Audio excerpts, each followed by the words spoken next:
Either we have completely open borders or we don't care about refugees, creates several immediate problems. First, it forces people into extreme positions that virtually nobody actually holds. Most people aren't advocating for completely open borders with no controls whatsoever, nor are they suggesting we should ignore humanitarian crises entirely. By presenting only these two options, you've created a false choice that doesn't reflect the real range of policy options available.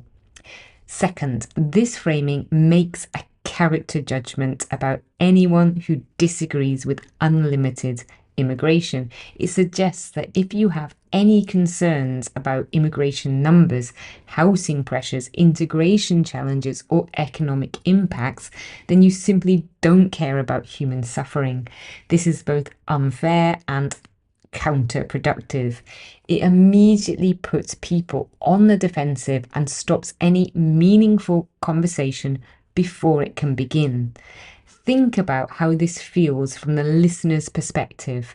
Perhaps they volunteered at local refugee support centres, donated to humanitarian charities, or genuinely cared deeply about helping people in crisis.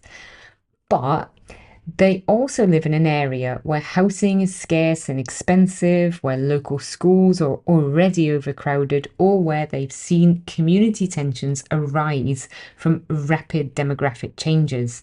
The false dichotomy forces them to either accept being labelled as uncaring or to defend an extreme position they don't actually hold. The better approach acknowledges the real complexity that most people experience when thinking about these issues. It recognizes that reasonable, caring people can share fundamental values, like wanting to help those in need and wanting their communities to thrive, whilst weighing different practical considerations.